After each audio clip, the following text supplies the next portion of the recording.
तो आज हम लोग देखेंगे एक topic dipole in uniform external field. Dipole in uniform external field means किसी डाइपोल को अगर एक्सटर्नल फील्ड में रख दिया जाए तो क्या इफेक्ट होगा। एक डाइपोल को अगर एक्सटर्नल फील्ड में रख दिया जाए तो क्या होगा। तो इसको जानने से पहले पीछे का कुछ रिकॉल होगा, जैसे टॉर्क के बारे में पीछे का हम रिकॉल करते हैं। जैसे टॉर्क के बारे में, टॉर्क क्या होता है। तो मान लिया जाए कि एक रोड है, मान लिया जाए, और इसके दोनों एंड पे हम फोर्स लगा रहे हैं। एक फोर्स इस एंड पे, एक फोर्स नीचे लगा दे रहे हैं, और इस एंड पे एक फोर्स ऊपर लगा दे रहे हैं। अगर हम पूछे कि क्या होगा, मान लिया जाए कि दोनों फोर्स अगर बराबर हो, दोनों फोर्स अगर बराबर हो तो क्या होगा।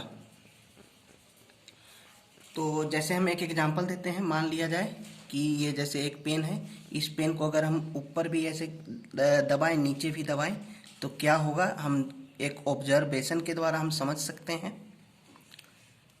मान लीजिए, देखिए, अगर दोनों फोर्स अगर बराबर हैं तो सबसे पहला बात कि टोटल फोर्स तो जीरो है। इसका मतलब ये जो बॉडी है ना ही ऊपर की ओर खिसकेगा ना ही नीचे की ओर खिसकेगा, ये इक्विलिब्रियम में है। लेकिन ये दोनों फोर्स का एक मोमेंट आ जाएगा, और उस मोमेंट ऑफ फोर्स को बोलते हैं हम लोग टॉर्क। क्या होगा इस टॉर्क के कारण? ये दोनों फोर्स का एक मोमेंट प्रोड्यूस होगा इस बॉडी में, और उसके कारण ये घूमने लगेगा, रोटेट करने लगेगा इस तरीके से। खुद भी देख सकते हैं, अगर हम इसको नीचे दबाएं, इसको ऊपर दबाएं, तो ये खिसकेगा नहीं। दोनों फोर्स बराबर है तो खिसकेगा नहीं, बल्कि रोटेट करने लगेगा। तो यही होता है टॉर्क, ऐसा इफेक्ट जो बॉडी को रोटेट करवा दे। ये कब होता है? जब दोनों एंड पे बराबर बराबर फोर्स लग रहे हैं अपोजिट डायरेक्शन में। किसी बॉडी में अगर टोटल फोर्स जीरो हो गया तो वहां पे एक टॉर्क आ जाता है, और उस टॉर्क के कारण ये घूमने लगता है। और जैसे ही ये बॉडी घूमेगा तो इसका एक्सिस ऑफ रोटेशन क्या होगा? ये जो मिडिल पॉइंट है वो एक्सिस ऑफ रोटेशन का काम करेगा। इसी एक्सिस के अलोंग ये बॉडी रोटेट करेगा।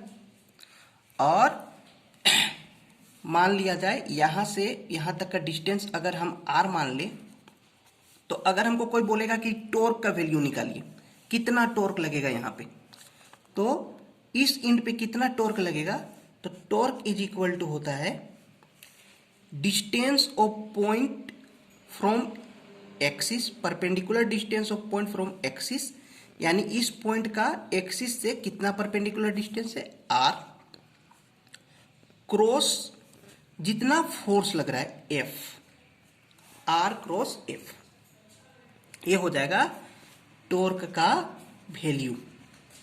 तो टॉर्क एक ऐसा इफेक्ट है जो बॉडी को रोटेट करवाता है, और टॉर्क का वैल्यू होता है r क्रॉस F। अगर मान लिया जाए ये r और ये F के बीच में थीटा एंगल है, तो टॉर्क फिर हम कैसे लिख सकते हैं? आप पढ़े हैं, A क्रॉस B को हम क्या बोलते हैं? A क्रॉस B को हम बोलते हैं AB साइन थीटा। तो उसी तरीके से R क्रॉस F को हम क्या बोलेंगे?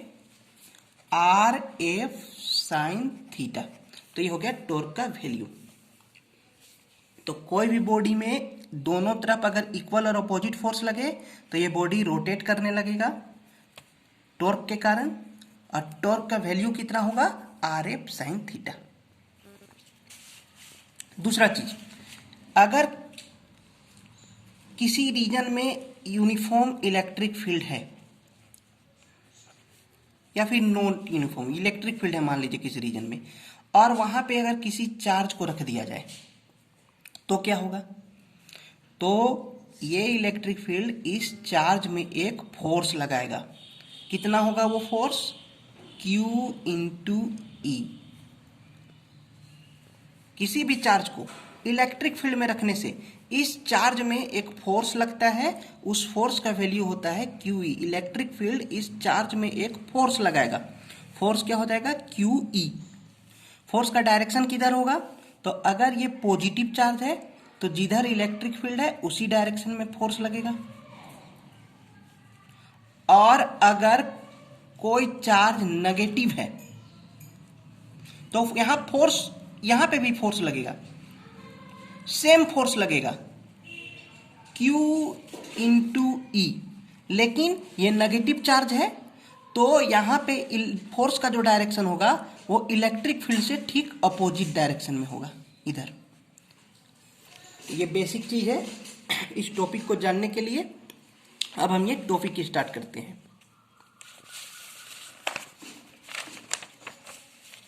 मान लीजिए किसी रीजन में यूनिफॉर्म इलेक्ट्रिक फील्ड दिया हुआ है,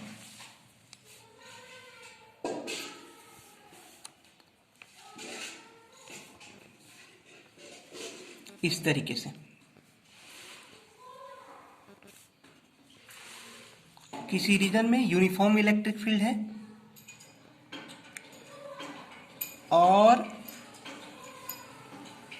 इस यूनिफॉर्म इलेक्ट्रिक फील्ड में एक डाइपोल को रख दिया गया है। डाइपोल जहां पे एक तरफ नेगेटिव चार्ज है एक एंड में और एक एंड में पॉजिटिव चार्ज है।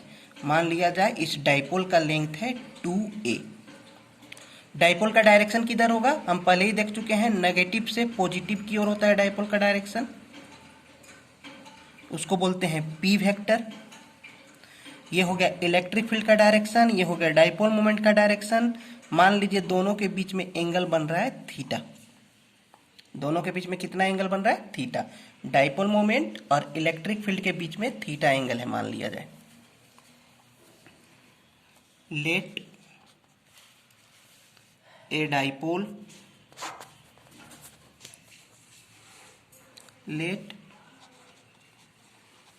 ए dipole of charge Q and length 2a is placed in uniform electric field. Let theta is angle between dipole moment P vector and E। इस डाइपोल मोमेंट और electric field के बीच में हम कितना angle मान लिए हैं, थीटा।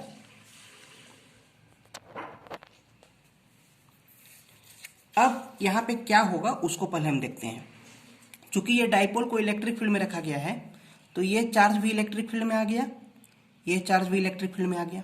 हम अभी तुरंत बताए थे कोई भी चार्ज इलेक्ट्रिक फील्ड में आने से उसमें फोर्स लगता है, तो यहां पे भी एक फोर्स लगेगा, यहां पे भी एक फोर्स लगेगा। तो यहां पे किस डायरेक्शन में फोर्स होगा, तो चूंकि ये नेगेटिव चार्ज है तो जिधर इलेक्ट्रिक फील्ड है ठीक उसके अपोजिट डायरेक्शन में फोर्स लगेगा। जिधर इलेक्ट्रिक फील्ड है ठीक उसके अपोजिट डायरेक्शन में फोर्स लगेगा। कितना होगा फोर्स, QE। इसमें कितना फोर्स लगेगा, इसमें किधर फोर्स लगेगा, क्योंकि ये पॉजिटिव चार्ज है तो जिधर इलेक्ट्रिक फील्ड है उसी ओर फोर्स लगेगा। और फोर्स कितना होगा, तो सेम वैल्यू QE। तो हम देखते हैं कि दोनों चार्ज में फोर्स लगेगा, लेकिन एक नीचे और एक ऊपर। और चूंकि दोनों फोर्स का वैल्यू सेम है QE, यहां पे भी QE, यहां पे भी QE, दोनों फोर्स सेम है लेकिन अपोजिट डायरेक्शन में, तो टोटल फोर्स कितना हो जाएगा, एक नीचे है और एक ऊपर, तो टोटल फोर्स हो जाएगा 0, क्योंकि दोनों फोर्स का मैग्नीट्यूड सेम है।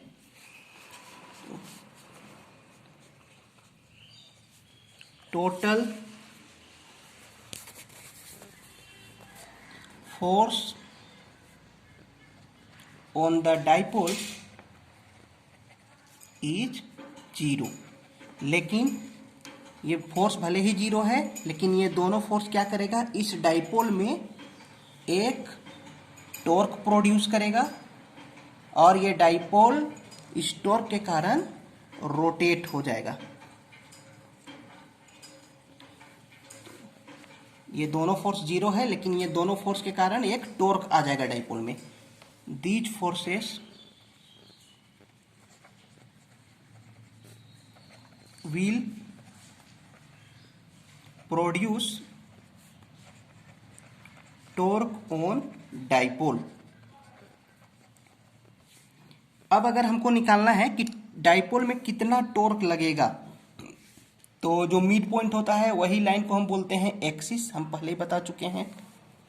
तो एक्सिस से यहां तक का डिस्टेंस कितना है, क्योंकि डाइपोल का लेंथ है 2a, इस डाइपोल का लेंथ है 2a, तो एक्सिस से यहां तक का, ये एक्सिस हो गया मिड पॉइंट से यहां तक का डिस्टेंस ये हो जाएगा a,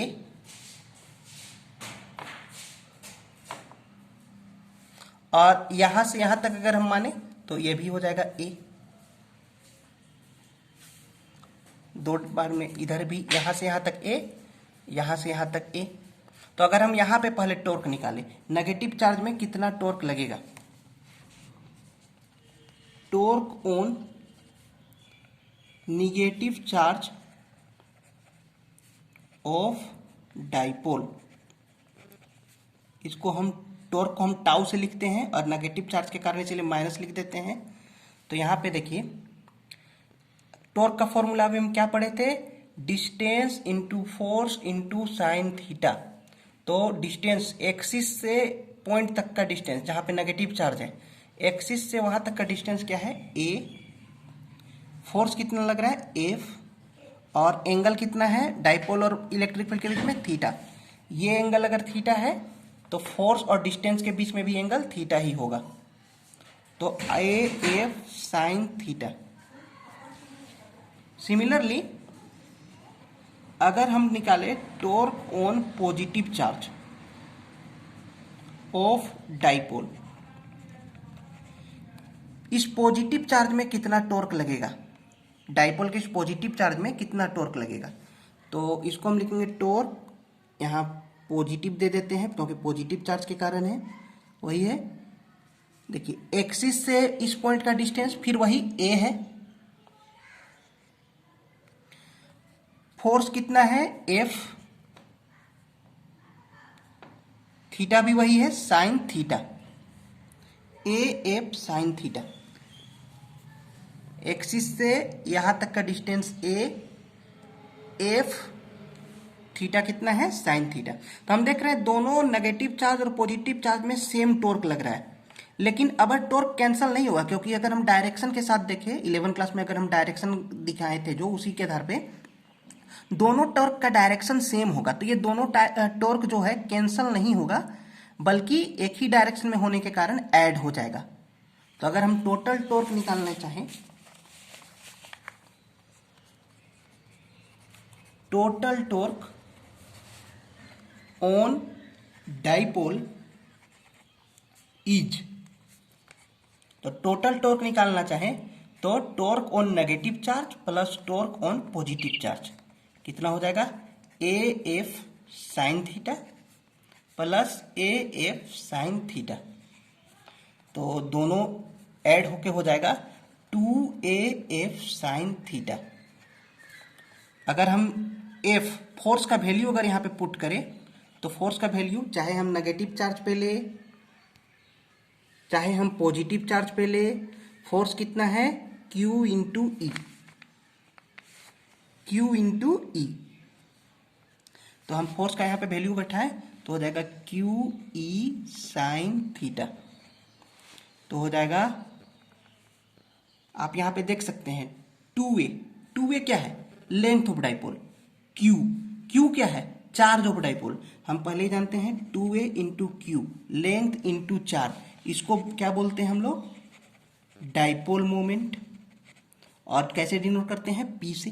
तो हम यहाँ पे 2A इंटू Q को हम लिख सकते हैं P, उसके बाद क्या है E, उसके बाद क्या है साइन थीटा। तो टॉर्क का वैल्यू हो जाएगा PE साइन थीटा। ये केवल मैग्नीट्यूड है। अगर इसी को हम वेक्टर फॉर्म में लिखना चाहें तो आप पढ़े हो ए बी साइन थीटा को हम वेक्टर फॉर्म में क्या लिख सकते हैं, ए क्रॉस बी। तो हम टॉर्क पी ई साइन थीटा को हम क्या लिखेंगे, पी क्रॉस ई। ये हो गया वेक्टर फॉर्म में, यही हो गया।